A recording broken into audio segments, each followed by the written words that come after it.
So அடுத்தது வந்து சுரண்டலுக்கு எதிரான உரிமை. இது வந்து சட்டப்பிரிவு 23, 24 சொல்லியிருக்காங்க. 23 என்ன சொல்றாங்கன்னா, கட்டாய வேலை, கொத்தடிமை முறை மற்றும் மனிதத்தன்மையற்ற வியாபாரத்தை தடுத்தல். நம்மளுக்கு தெரியும், சில பேருக்கு வந்து கட்டாய வேலை வந்து நிறைய பேருக்கு வந்து கட்டாய வேலை இது செஞ்சுதான் ஆகணும் அப்படின்னு சொல்லி வேலை வாங்குறது, அது வந்து ரொம்ப கொத்தடிமையான ஒரு முறையில வேலை வாங்குவாங்க. ஸோ அதையெல்லாம் தடுக்கிறது சட்டப்பிரிவு 23. ஆனால் சட்டப்பிரிவு 24ல குழந்தை தொழிலாளர் முறையை தடுத்தல். இப்போ குழந்தை தொழிலாளர் வந்து ஒரு சர்டன் ஏஜ் வரைக்கும் அவங்க கண்டிப்பாக படிச்சுதான் ஆகணும். தொழிலாளியா ஒரு டெய்லி வேஜா கூட வந்து அவங்க எங்கேயும் வேலைக்கு போகக்கூடாது அப்படின்னு இருக்கு இல்லையா? ஆனா சில பேர் வந்து அதையும் தாண்டி மீறி வேலைக்கு போவாங்க. அது வந்து இருக்கக்கூடாதுங்கிறது தான் நம்ம கவர்மெண்ட் சொல்லியிருக்காங்க. இப்போ அந்த குழந்தைங்களை வந்து ரொம்ப கம்மி சம்பளத்துக்கு ரொம்ப டேஞ்சரஸான பிளேசஸ்ல எல்லாம் வந்து சில பேர் வேலைக்கு வச்சிருப்பாங்க. ஸோ அதை தடுத்தல். அப்புறமா வந்து இண்டஸ்ட்ரீஸ், தொழிற்சாலைகள், ரொம்ப பெரிய பெரிய தொழிற்சாலைகள்ல குழந்தைகள்கிட்ட வேலை வாங்குறது. ஸோ இதை தடுக்கிறது தான் சட்டப்பிரிவு 24.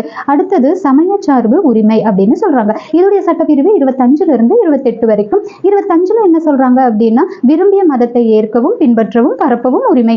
26ல சமய விவகாரங்களை நிர்வகிக்கும் உரிமை. 27 எந்த ஒரு மதத்தையும் விரும்பினால் அதை பரப்பல் அது இங்க பார்த்துட்டோம். 27ல எந்த ஒரு மதத்தையும் பரப்புவதற்காக வரி செலுத்துவதற்கு எதிரான சுதந்திரம். அதாவது இப்போ எங்கேயா இருக்கட்டும், மாஸ்க், டெம்பிள், சர்ச், இந்த மாதிரி எங்கேக்கனா இருந்தாலுமே நீங்க வந்து வரி கட்ட தேவையில்லைன்னு சொல்ல வர்றாங்க. அதுதான் வரி செலுத்துவதற்கு எதிரான சுதந்திரம். 28ல மதம் சார்ந்த நிகழ்வுகளில் கலந்து கொள்ளாமை. இப்போ நிகழ்வுகள் வந்து வழிபாடு நடக்கிறதா இருக்கலாம், ஒரு அறிவுரை சொல்லக்கூடிய நிகழ்வா இருக்கலாம், எதுவா இருந்தாலுமே நீங்க விருப்பப்பட்டால் மட்டும் அதுல கலந்துக்கிட்டா போதும். உங்களுக்கு விருப்பம் இல்லை அப்படின்னா நீங்க அதுல வந்து கலந்து கொள்ள தேவையில்லை அப்படிங்கிறது சட்டப்பிரிவு 28ல சொல்றாங்க. அடுத்தது வந்து சிறுபான்மையினர் கல்வி கலாச்சார உரிமை. இதோடைய சட்டப்பிரிவு 29 மற்றும் 30. 29ல எழுத்து, மொழி மற்றும் கலாச்சார பாதுகாப்பு. யாருக்கு? சிறுபான்மையினருக்கு. 30ல வந்து அதாவது அவங்களுக்கு அந்த ரைட்ஸ் எல்லாம் இருக்கு, உரிமை இருக்கு அப்படின்னு சொல்றாங்க. 30ல வந்து எழுத்து, மொழி படிக்கிறது இதெல்லாம். 30ல வந்து கல்வி நிறுவனங்கள் நிர்வகிக்கும் உரிமையும் இருக்கு. அடுத்தது வந்து சொத்துரிமை 31 சட்டப்பிரிவு. இது ஆக்சுவலா இந்த சொத்துரிமை வந்து அடிப்படை உரிமையில 31ல இருந்தது. இப்ப வந்து அதை சட்ட உரிமையா மாத்திட்டாங்க. மாத்தி 300A கீழே வந்து இந்த சொத்துரிமை கொண்டு வந்திருக்காங்க. இந்த சொத்துரிமை வந்து இந்த நீக்கம் பண்ணது எப்போ அப்படின்னா 1978ல 44வது திருத்தமா வந்து இந்த சொத்துரிமை திருத்தப்பட்டு இப்போ அது சட்ட உரிமையா 300A கீழ் இருக்கு அப்படின்றாங்க. அடுத்தது வந்து அரசியலமைப்புக்கு உட்பட்டு தீர்வு காணும் உரிமை அப்படின்றாங்க. இது வந்து சட்டப்பிரிவு 32. அதாவது தனிப்பட்டவரின் அடிப்படை உரிமைகள் பாதிக்கப்படும் போது நீதிமன்றத்தை அணுகி உரிமையை பெறுதல். அதாவது நீதிமன்றம் அப்படிங்கிறது என்னன்னா, எந்த நீதிமன்றம் அப்படின்னா உச்ச நீதிமன்றம். இப்போ ஒருத்தங்களுக்கு வந்து அடிப்படை உரிமை, கடமை, இது எல்லாத்துக்குமே ரைட்ஸ் இருக்கு இல்லையா? அதுலயே வந்து ஏதாவது பாதிப்பு வருது அப்படின்னா அவங்க வந்து உச்ச நீதிமன்றத்தை அணுகி அவங்களுடைய உரிமையை, அவங்களுடைய ரைட்ஸ், கடமைகள் இது எல்லாத்தையும் வந்து அவங்க பெறுதல். இது 32ல சொல்லப்பட்டிருக்கு. இப்படி உச்ச நீதிமன்றம் வந்து அந்த பாதித்த மக்களுக்கு உதவி பண்றாங்க இல்லையா? அவங்களுக்கு பாதுகாப்பு அளிக்கிறாங்க இல்லையா? அவங்களோட உரிமை, கடமைகள் இதெல்லாம் கொடுத்தா அதனால வந்து இந்த உச்ச நீதிமன்றத்தை என்ன சொல்லுவாங்கன்னா அரசியல் அமைப்பின் பாதுகாவலன் அப்படின்னு சொல்லுவாங்க. அடுத்தது இந்திய அரசியல் அமைப்பின் இதயம் மற்றும் ஆன்மா அப்படின்னு சொல்லுவாங்க. ஸோ 32ல இருக்கக்கூடிய இதயம் மற்றும் ஆன்மா வந்து எந்த சட்டப்பிரிவில் அப்படின்னு கேட்டால் நீங்க எது எழுதணும்? சட்டப்பிரிவு 32 அப்படிங்கிறது தான் எழுதணும். ஓகேவா?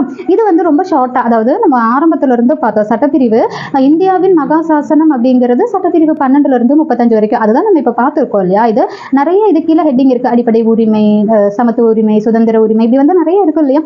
இது ரொம்ப ஷார்ட்கட்டா ஞாபகம் வச்சுக்கிறதுக்கு ஒரு 6 லெட்டர் இங்க கொடுத்துருக்கேன். என்னன்னா EF ER CC.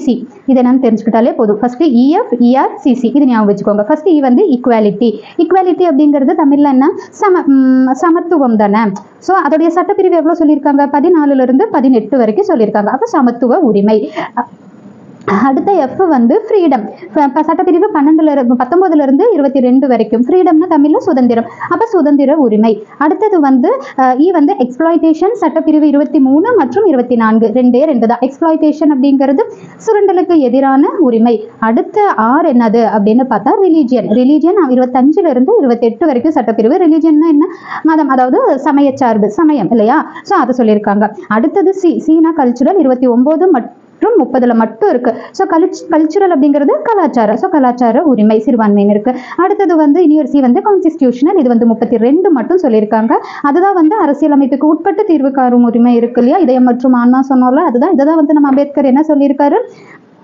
அரசியலமைப்பின் பாதுகாவலன். ஏன்னா மக்களுக்கு பாதுகாப்பு உச்ச நீதிமன்றம் கொடுக்கறதுனால அவங்களுடைய உரிமைகள் மற்றும் தனிப்பட்ட அடிப்படையெல்லாம் வந்து பாதிக்கப்படும் பொழுது இதுல 31 வந்து சொத்து உரிமை, 31 இருந்து 300 ஏவின் ஏல இப்போ இருக்கு சட்ட உரிமையா. ஓகேவா? ஸோ அதுதான் நீங்க இப்படி வந்து ஞாபகம் வச்சுக்கிட்டீங்கன்னா ஈஸியா இருக்கும். EF ER CC. E for equality, F for freedom, E exploitation, R religion, C cultural, C constitutional. equality, freedom, exploitation, religion, cultural, constitutional. EF ER CC. அவ்வளவுதான். அடுத்தது உச்ச நீதிமன்றம் மற்றும் உயர் நீதிமன்றம். இதுல வந்து 5 வகைகள் இருக்கு. மோஸ்ட்லி இதுல வந்து கொஸ்டின்ஸே கேட்டதில்லை. அப்படியே மேபி கேட்டாலும் கூட ஜஸ்ட் நீங்க தெரிஞ்சு வச்சுக்கோங்க. இந்த ஹெட்டிங் மட்டும் இங்கிலீஷ்லயும் தெரிஞ்சு வச்சுக்கோங்க, தமிழ்லயும் தெரிஞ்சு வச்சுக்கோங்க. அதோட எக்ஸ்பிளனேஷன் ஜஸ்ட் ஒரு லைன் நான் கொடுத்துருக்கேன். ஏன்னா இது அவ்வளோ கேட்டது இல்லை, ஜஸ்ட் நீங்க தெரிஞ்சுக்கிறதுக்காக. ஸோ ஃபர்ஸ்ட் ஒன் வந்து இதுல ஹேபியஸ் கார்பஸ், அதாவது ஆட்கொணர்வு நீதி பேராணை, அதாவது சட்டத்துக்கு புறம்பாக கைது செய்யறது தடை. இரண்டாவது மேண்டமஸ், கட்டளையுறுத்தும் நீதி பேராணை. இது வந்து ஒருவருக்கு ஒரு வேலை அரசாங்கம் செய்து கொடுக்க தயாராக இல்லை என்றால் கோர்ட் நீதிமன்றம் செய்து கொடுக்க சொல்லி அரசாங்கத்திற்கு உத்தரவு போடுறது. அடுத்தது புரோஹிபிஷன், தடையுறுத்தும் நீதி பேராணை. கீழ் நீதிமன்றம் தன் சட்ட எல்லையை மீறி செயல்பட்டால் கோர்ட் அதை தடுக்கும். சரியா? அடுத்தது செர்டியூரரி, ஆவண கேட்பு பேராணை, ஆவணங்களை கோருதல். இப்போ எதுக்கு நம்ம போனாலும் ஆவணங்கள், ஒரு ஆஃபீஸ் ஜாப், கவர்மெண்ட் ஜாப், எதுக்காக இருந்தாலும் டாக்குமெண்ட்ஸ் கேட்குறாங்க இல்லையா? ஸோ அது. அடுத்தது வந்து கியோ வேரண்டோ, தகுதி முறை வினவும் நீதி பேராணை. சட்டத்திற்கு புறம்பாக தகாத முறையில் அரசு அலுவலகத்தை கைப்பற்றுவது தடை செய்கிறது. நம்ம ஃபர்ஸ்ட் எல்லாம் வந்து நியூஸ்ல கேட்டிருப்போம், என்னன்னா வந்து ஃபால்ஸ் டாக்குமெண்ட் எல்லாம் கொடுத்து கவர்மெண்ட் ஜாப்ல போறது அப்படின்னு சொல்லி. ஸோ அதை தடுக்கிறதுக்காக தான் இந்த கியோ வேரண்டோ அப்படிங்கிறது. அதனால அவங்களுக்கு வந்து இந்த அரசு வேலைக்கு அவங்க வர்றதுக்கு நல்ல தகுதியான முறையில தான் அவங்க வந்திருக்காங்களா அப்படிங்கிறது வினா வருது. அவங்களோட டாக்குமெண்ட்ஸ் எல்லாமே வந்து ட்ரூவா தான் இருக்கா அப்படின்னு நிறைய கிராஸ் வெரிஃபை செக் பண்றது. ஸோ அதுதான் இது. சட்டத்திற்கு புறம்பாக தகாத முறையில் அரசு அலுவலகத்தை கைப்பற்றுவது தடை செய்கிறது இந்த வகை. அடுத்தது பகுதி 4, அரசு நெறிமுறை மற்றும் கோட்பாடு. இதோடைய சட்டப்பிரிவு 36 51 வரைக்கும். நெறிமுறை அப்படின்னா இங்கிலீஷ்ல பாலிசி, கோட்பாடுங்கிறது பிரின்சிபல்ஸ். இப்போ இது எடுக்கப்பட்ட நாடு அயர்லாந்து. சட்டப்பிரிவு 36 51 வரைக்கும். இதோடைய நோக்கம் என்னன்னா, இந்த சமுதாய மக்களுக்கு வந்து எது நல்லதோ அந்த நல்லதை தருவதே இதன் நோக்கம். அப்ப சமுதாய நலனை மக்களுக்கு தருவதே இதன் நோக்கம். அடுத்தது இந்திய அரசியலமைப்பின் புதுமையான சிறப்பம்சம் எது அப்படின்னு நீங்க கொஸ்டின் கேட்டாங்கன்னா நம்ம எழுத வேண்டியது அரசு நெறிமுறை மற்றும் கோட்பாடு. அதோடைய பிரிவு கேட்டாங்கன்னா இது எழுதணும். இது சொன்னது யாரு அப்படின்னு கேட்டா டாக்டர் அம்பேத்கர். இது மோஸ்ட்லி வந்து ஃபாலோ பண்ண முடியாது இவ்வளவு கவர்மெண்ட்ல சொல்றாங்க. ஆனா இதுல மெயினா வந்து பார்க்கக்கூடியது 3 டிவிஷன். இது எது அப்படின்னா சமதர்ம, காந்திய, தாராள அறிவு சார்ந்தவை. அடுத்தது சட்டப்பிரிவு 45 என்ன சொல்றாங்கன்னா, இங்க வந்து 36 51 வரைக்கும் இருக்கு இல்லையா? இந்த 45 சட்டப்பிரிவில் என்ன சொல்றாங்கன்னா, மத்திய மற்றும் மாநில அரசுகள் முன்பருவ மழலையர் கல்வியை 6வது வயது வரை உள்ள குழந்தைக்கு வழங்க வேண்டும். அதுதான் வந்து பால்வாடி ஸ்கூல்னு சொல்லுவோம்ல, அதுதான். அங்க ஆரோக்கியமும் கிடைக்கும், கல்வியும் கிடைக்கும். ஸோ அதுல வந்து குழந்தைகளை சேர்த்தணும் அப்படிங்கிறது சட்டப்பிரிவு 45 சொல்லியிருக்காங்க. ஸோ அதுக்கப்புறம் அது திருத்தம் செஞ்சு 2002 86வது திருத்தமா பண்ணி என்ன சொல்றாங்கன்னா, நம்ம தெரியும்ல 14 வயசு வரைக்கும் இருக்கக்கூடிய குழந்தைகள் வந்து கட்டாய கல்வி படிச்சுதான் ஆகணும். தொழிலாளியா வேலைக்கு வந்து குழந்தைகள் தொழிலாளியா போகக்கூடாது அப்படிங்கிறது அது சொல்றாங்க. ஸோ அது வந்து எக்ஸ்ட்ரா இன்ஃபர்மேஷன் தான். அது இதுல வரும். பகுதி 4A வந்து அடிப்படை கடமைகள் இருக்கு.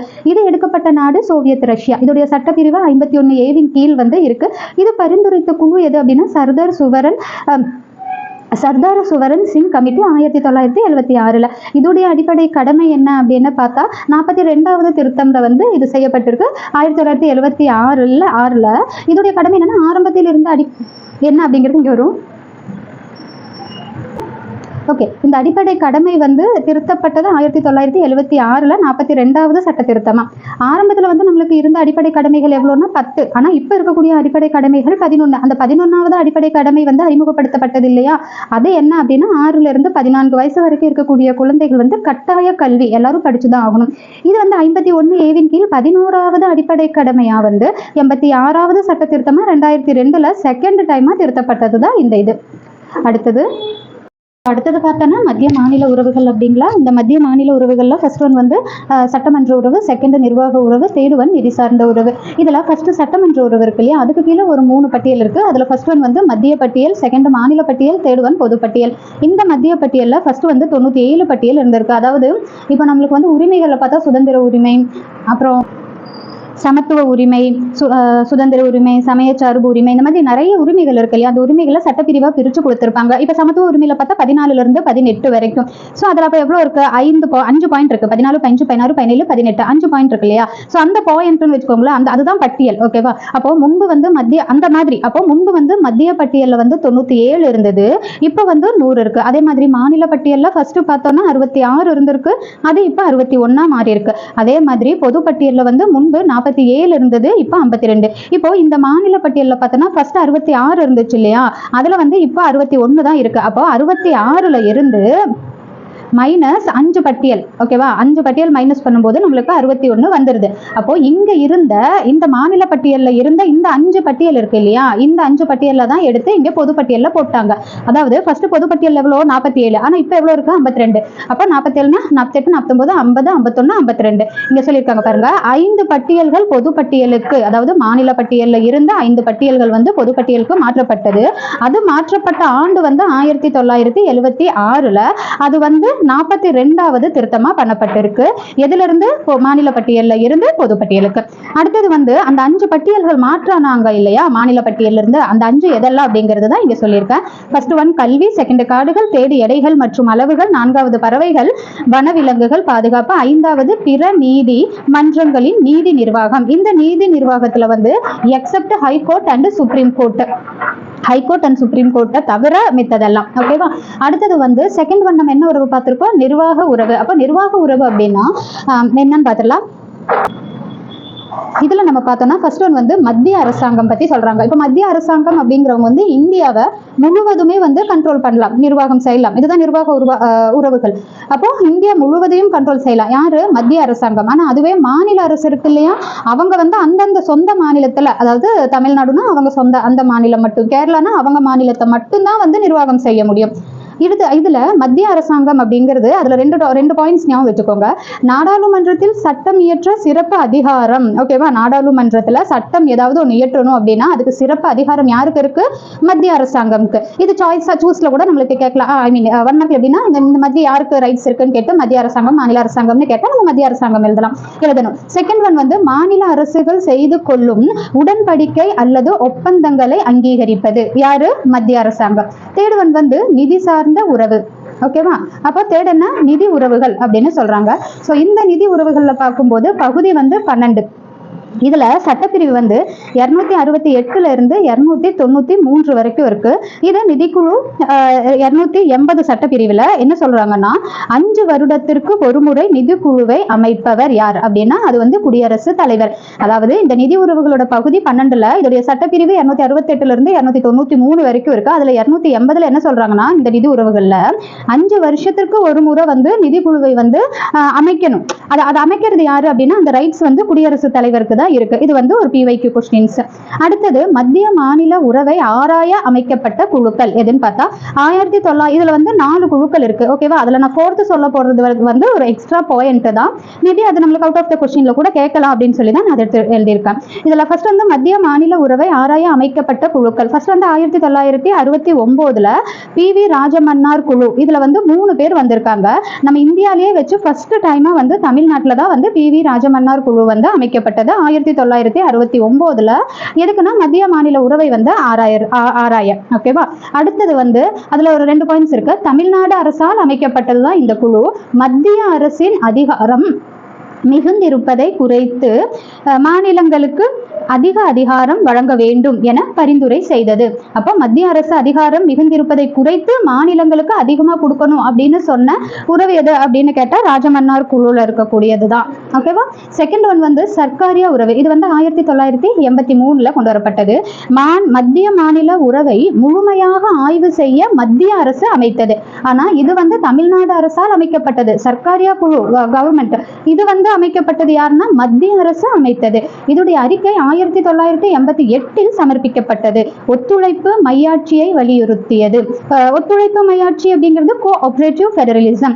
இந்திரா காந்தி வந்து அந்த டைம்ல பிரசிடென்ட்டா இருந்திருக்காங்க. ஸோ சர்க்காரிய துறையின் பரிந்துரைகள் வந்து எவ்வளவு கொடுத்திருக்கப்பட்டிருக்குன்னா 247 வந்து சொல்லப்பட்டிருக்காங்க மத்திய அரசுல. அதுல வந்து நடைமுறைப்படுத்தப்பட்டது 180. மாநிலங்களுக்கு இடையேயான ஒரு குழு வந்து இதுல 1990ல கொண்டு வரப்பட்டிருக்கு. ஓகே. தேர்ட் தேர்ட் ஒன் வந்து பூஞ்சி ஆணையக்குழு. இது வந்து 2007 கொண்டு வரப்பட்டது. மத்திய மாநில உறவின் புதிய சவால்களை, ஃபார் எக்ஸாம்பிளுக்கு என்ன மாதிரினா உலகமயமாக்கல், உள்ளாட்சி ஆட்சி கருத்தில் கொண்டு அமைக்கப்பட்டதுதான் இந்த பூஞ்சி ஆணையக்குழு. இது வந்து 2010 அறிக்கையை சமர்ப்பிக்கப்பட்டது. பூஞ்சி ஆணையம் அப்படிங்கிறது வந்து 2000 ஏப்ரல்ல கொண்டு வரப்பட்டது. ஓகேவா? இதுக்கு என்ன காரணம் கொண்டு வரதுக்குன்னா, அரசின் பல்வேறு நிலைகள் எவ்வாறு செயல்படுது அப்படிங்கிறது, அப்புறம் அவற்றுக்கு இடையே உள்ள தொடர்புகள் மற்றும் பங்களிப்பு குறித்து புதிய நோக்கத்தோடு ஆராய. ஸோ இந்த அரசுகள் வந்து எப்படி வந்து அவங்களுடைய பல்வேறு தொடர்புகள், லைக் அவங்களுடைய நிலைகள், இதை பத்தி எல்லாம் வந்து தெரிஞ்சுக்கிறதுக்காக வந்ததுதான். லைக் அவங்களுடைய ஒர்க் அதெல்லாம் எப்படி பண்றாங்க அப்படிங்கிறது, கரெக்டா எல்லாம் சரி வர போகுதா, மத்திய அரசு மாநில அரசு இவங்களுக்குள்ள, அண்ட் மத்திய அரசு எப்படி போறாங்க, மாநில அரசு, இதெல்லாம் வந்து ஆராயறதுக்காக. ஸோ இதுதான் நான் எக்ஸ்ட்ராவா சொன்னது. சர்தார் வல்லபாய் பட்டேல் குழு இது வந்து 1948 கொண்டு வரப்பட்டது.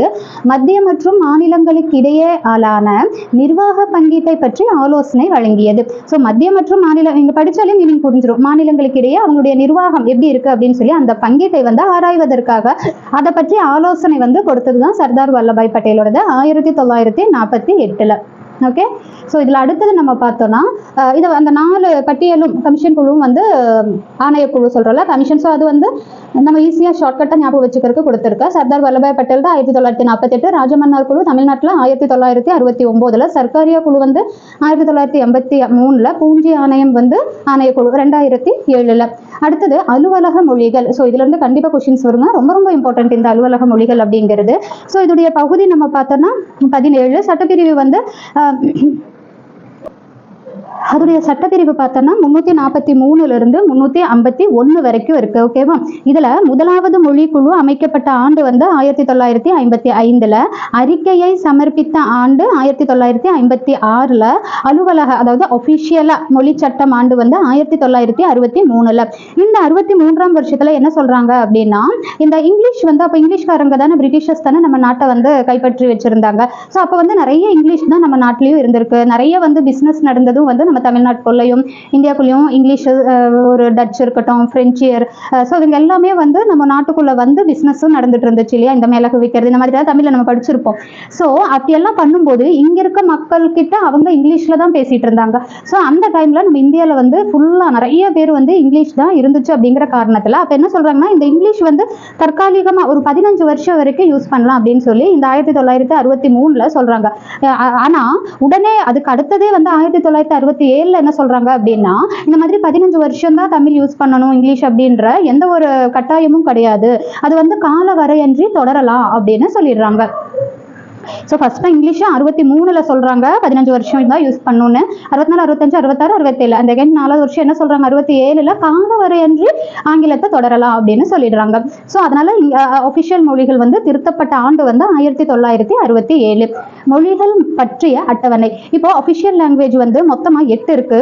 ஆரம்பத்துல அங்கீகரிக்கப்பட்ட மொழிகள் எவ்வளவு அப்படின்னா 14 தான். ஆனா தற்போது இருக்கக்கூடிய மொழிகள் வந்து 22. செம்மொழி உருவாக்கம் 2004 ஆரம்பிக்கப்பட்டது. ஸோ 2004 தமிழ் வந்து ஒரு செம்மொழி அப்படிங்கிறாங்க. 2005 சமஸ்கிருதம், 2008 2 மொழிகளை சொல்றாங்க. ஒன்று வந்து தெலுங்கு, இன்னொன்று கன்னடம். 2013 மலையாளம், 2014 ஒடியா. ஸோ செம்மொழி உருவாக்கம் எந்த ஆண்டு கொண்டு வரப்பட்டதுன்னா 2004. அதுல 2 மொழிகள் 2004 14 வரைக்கும் இந்த 10 வருஷத்துல 6 மொழியை வந்து செம்மொழி அப்படின்னு சொல்லியிருக்காங்க. அதுல 2008 இன்பிட்வீன்ல வந்து அந்த ஒரே வருஷத்துல 2 மொழியை வந்து செம்மொழி சொல்றாங்க. ஒன்று வந்து தெலுங்கு, இன்னொன்று வந்து கன்னடம். அடுத்தது அவசர கால ஏற்பாடுகள். இது ரொம்ப ரொம்ப முக்கியங்க. இதுல கண்டிப்பா கொஸ்டின்ஸ் இருக்கு. சரியா? அரசியல் அமைப்பில், ஆனா இது ரொம்ப ஈஸியும் கூட தான், ஒரு கதை மாதிரி தான் வரும். இதை நம்ம புரிஞ்சுக்கிட்டோம்னா, அரசியல் அமைப்பில் கூறப்படும் அவசர நிலைகள் அப்படின்னா 3 இருக்கு. ஒன்று வந்து தேசிய அவசர நிலை, இன்னொன்று வந்து மாநில அவசர நிலை, லாஸ்ட் ஒன் நிதி சார்ந்த அவசர நிலை.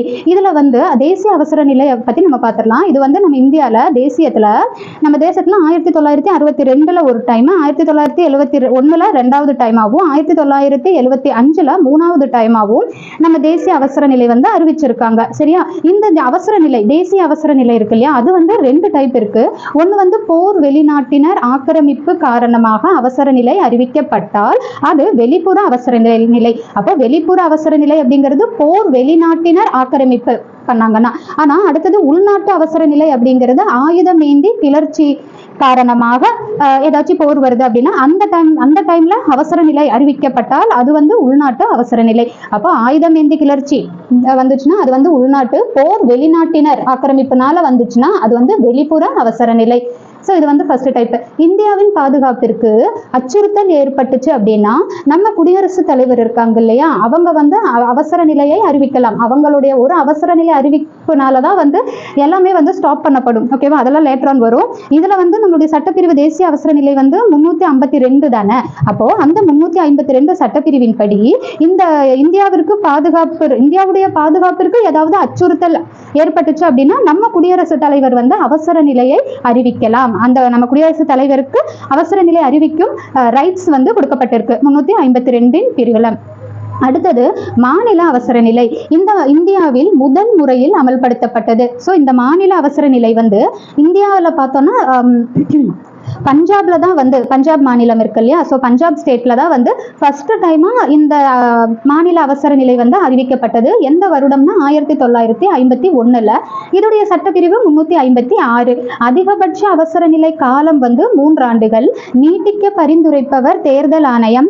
அதுவும் வந்து இப்போ ஏதாவது ஒரு சர்டிபிகேட் ப்ரொவைட் பண்ணணும். ஓகேவா, தேர்தல் ஆணையம் கிட்ட இருந்து கிடைச்ச சர்டிபிகேட்டை வந்து ப்ரொவைட் பண்ணாங்க அப்படின்னா, தேர்தல் ஆணையத்திற்கு அந்த சர்டிபிகேட்டை வந்து ப்ரொவைட் பண்ணாங்க அப்படின்னா தான் அது வந்து ஒரு ஆண்டையும் தாண்டியும் தொடரலாம் அப்படிங்கிறாங்க. ஸோ இது என்னன்னா, இது ஒரு அதாவது இங்க மாநில அரசு இருக்கு இல்லையா, இதுல என்ன சொல்றாங்க அப்படின்னா, ஷார்ட்டா நான் சொல்றேன், அந்த மாநில அரசு கீழ் அந்த மாநிலம் வந்து சரியாக வந்து அந்த அரசியல் அமைப்பு அங்க வந்து குலைஞ்சிருச்சு, சரியாக வந்து அவங்க அந்த அரசியல் அமைப்பின் படி கொண்டு போகல, இந்த மாதிரி எல்லாம் இருக்கும். ஸோ இந்த மாதிரி எல்லாம் இருந்துச்சு அப்படின்னா அந்த மாநிலத்தை வந்து நம்ம மத்திய அரசு வந்து எடுத்து அவங்களுக்கு கீழே அந்த மாநிலத்தை கொண்டு போறதுக்கு உண்டான ரைட்ஸ் இருக்கு.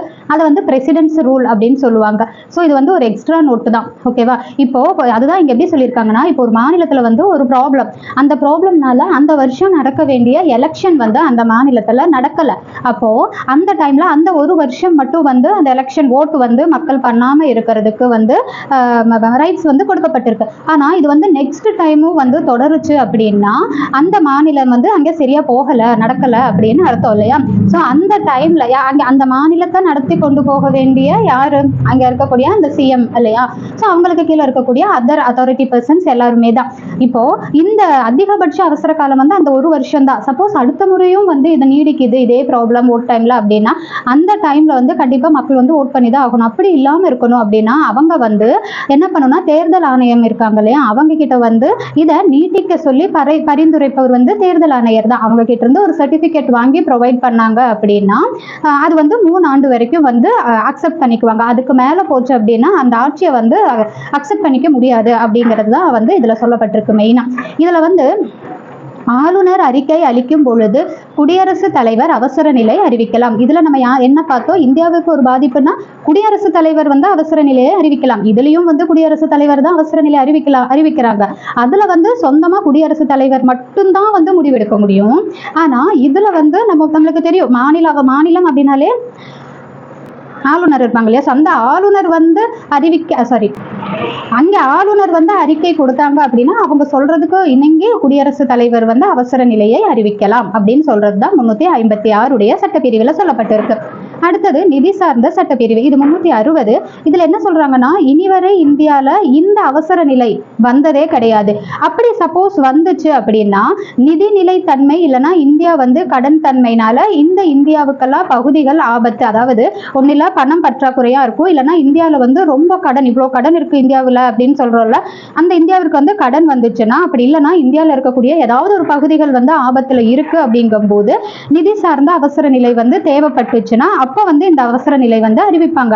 இது வந்து அறிவிக்கிறது யாரு அப்படின்னா குடியரசுத் தலைவர் தான். ஸோ இது ரெண்டுமே குடியரசு. இது ஃபர்ஸ்ட் சொன்ன தேசிய அவசர நிலையும் நிதி அவசர நிலையும் குடியரசுத் தலைவர், மாநில அரசு வந்து குடியரசுத் தலைவர் தான் சொல்லுவாங்க. ஆனா ஆளுநர் அறிக்கை கொடுப்பாங்க. ஓகேவா, ஸோ அந்த டைமில் வந்து குடியரசுத் தலைவர் வந்து நிதி சார்ந்த அவசர நிலையை வந்து அறிவிக்கலாம். ஆனால் இதில் இனி ஒரு மெயின் இம்பார்ட்டன்ட் என்னன்னா, இன்னி வரைக்கும் இந்தியாவிற்கு இந்த மாதிரி நிதி சார்ந்த ப்ராப்ளம் வந்து வந்ததே கிடையாது.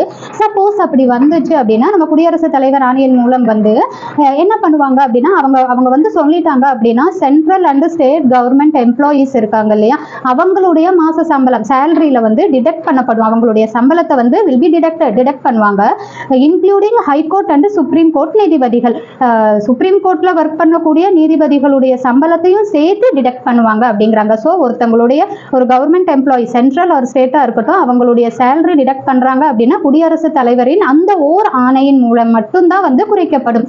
அடுத்தது வந்து பகுதி 20ல சட்டப்பிரிவு 368ல இப்ப நம்ம முதலே படிச்சிருப்போம், ஒவ்வொரு சட்டம் வந்து திருத்தப்பட்டது. சொத்துரிமை வந்து 30A இருந்தது 30ல இருந்தது 300A கீழ் வந்திருக்கு அப்படின்னு நம்ம படிச்சிருப்போம் இல்லையா. ஸோ அந்த ஒவ்வொரு சட்டம் திருத்துறாங்க இல்லையா, அந்த சட்டத்தை வந்து எப்படி திருத்தணும் அப்படிங்கிறது வந்து 368ல சொல்லியிருப்பாங்க.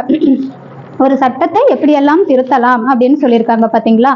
ஸோ அதுதான் 368 பகுதி 20. அடுத்தது அரசியலமைப்பு சீர்திருத்த குழுக்கள், தேசிய சீராய்வு ஆணையம். இது வந்து 2000 அந்த இயர்ல அந்த வருஷத்துல வந்தது. MN வெங்கடாச்சாலையா அப்படிங்கிறவர் தலைவராக இருந்தப்போ அரசியலமைப்பு செயல்பாடு குறித்து ஆராய வந்தது தான் இந்த அரசியலமைப்பு சீர்திருத்த குழுக்கள். இந்த குழுக்கள் இவர் தான் தலைவர். அதாவது நம்மளுக்கு குடியரசு கிடைச்சதுக்கு அப்புறம், அதாவது 1950ஆம் வருஷத்துக்கு அப்புறம் 2000 இந்த இயர்ல தான் வந்துச்சுன்னு சொல்லலையா. ஸோ அது வரைக்கும் பார்க்கும்போது கரெக்டாக 50 வருஷம் முடிஞ்சிருச்சு. ஸோ இங்க அந்த இந்திய அரசியலமைப்பு வந்து எப்படியெல்லாம் செயல்படுது அப்படின்னு சொல்லி அதை அதாவது அதை ஆய்வு செய்வதற்காக கொண்டு வந்தது தான் இந்த தேசிய சீராய்வு ஆணையம் அப்படிங்கிறது. அதோடைய தலைவர் வந்து MN வெங்கடாச்சாரியா. கொண்டு வரப்பட்ட வருடம் 2000. அப்ப 1950 குடியரசு கிடைச்சதுக்கு அப்புறம் 2000 வரைக்கும் 50 வருஷம் முடிஞ்சிருது. அந்த 50 வருஷத்துக்குள்ள வந்து அந்த அரசியலமைப்பு சரியா அங்க செயல்முறைப்படுத்தப்படுதா இல்லையா, என்ன நடக்குது அப்படிங்கிறது தெரிஞ்சுக்கிறதுக்காக ஆராய்ச்சி பண்ண வந்தது தான், அதான் தெரிந்து கொள்வதற்காக வந்தது தான் இந்த தேசிய சீராய்வு ஆணையம்.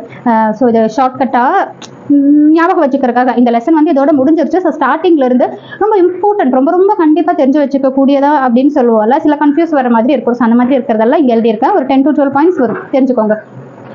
ஸோ அரசியலமைப்பின் 42வது சட்ட திருத்தம் இருக்கு இல்லையா, அதை என்ன சொல்லுவாங்கன்னா சிறு அரசியலமைப்பு அப்படின்னு சொல்லுவாங்க. இந்திய அரசியலமைப்பின் தந்தை தலைவர் சிற்பி அப்படின்னா எது கேட்டாலும் BR அம்பேத்கர் அவர்கள். மனித உரிமை நாள் கொண்டாடப்படுவது டிசம்பர் 10.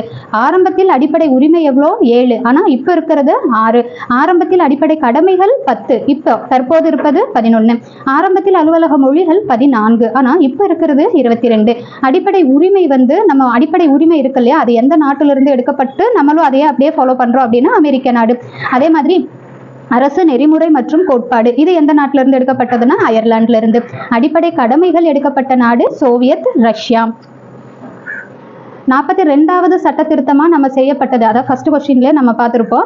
42வது அந்த சட்ட திருத்தத்தை வந்து சிறு அரசியல் அமைப்பு அப்படின்னு சொல்லுவோம். ஆனா அந்த சட்ட திருத்தம் நடந்த ஆண்டு வந்து 1976ல எதுல வந்து சட்ட திருத்தம் பண்ணியிருக்காங்கன்னா முகவுரையில. இதுல என்ன திருத்தம்னா 3 வார்த்தைகள் வந்து ஆட் பண்ணியிருப்பாங்க அப்படின்னு சொல்லியிருப்போம். அதே மாதிரி இதே 42வது சட்ட திருத்தமா அதே 1976வது வருஷத்துல இனியொரு சட்ட திருத்தமும் பண்ணியிருக்காங்க. அது என்னன்னா பொது பட்டியலிருந்து மாநில பட்டியல் மாற்றப்பட்ட அந்த 5 பட்டியல்கள். அது வந்து மத்திய மாநில உறவுகள் அப்படின்னு ஒரு டாபிக் இருக்கு இல்லையா, இப்ப நம்ம பார்த்திருப்போம் இதுலயே. சோ அதுதான் இது நம்ம பார்த்தோம்ல 5 பாயிண்ட், கல்வி, காடுகள், அளவுகள் அப்படின்னு எல்லாம் தான். சோ இதுதான். சோ இதுவும் நடந்தது எப்போ அப்படின்னா மத்திய மாநில உறவுகள். இது நடந்தது எப்போ 1976ல 42வது சட்ட திருத்தமா. ஸோ நிறைய எஃபோர்ட் போட்டு எடுத்து பாயிண்ட் வைஸாக உங்களுக்காக நிறைய இதுக்கு டைம் ஸ்பெண்ட் பண்ணியிருக்கேன். ஸோ கண்டிப்பாக உங்களுக்கு புரியும்படி தான் எடுத்திருப்பேன். ஸோ எக்ஸ்பிளைன் பண்ணியிருப்பேன் நான் நம்புகிறேன். அண்ட் உங்களுக்கு இந்த வீடியோ யூஸ்ஃபுல்லாக இருந்தால் கண்டிப்பாக நம்ம சேனலை சப்ஸ்கிரைப் பண்ணுங்கள். ரியலி மற்றவங்க சொன்ன மாதிரி நான் வந்து எனக்கு மோட்டிவேட்டாக இருக்கும் சப்ஸ்கிரைப் பண்ணுங்கள் அப்படின்னு நான் சொல்ல வரல. பட் ரியலி அது வந்து நம்ம போட்ட அந்த ஹார்ட் ஒர்க்குக்கு கிடைச்ச ஒரு ஹாப்பினஸ் அப்படின்னா அந்த ஒரு சப்ஸ்கிரைப் தான். So thank you. எல்லாரும் நல்லா படிங்க. பாய் பாய்.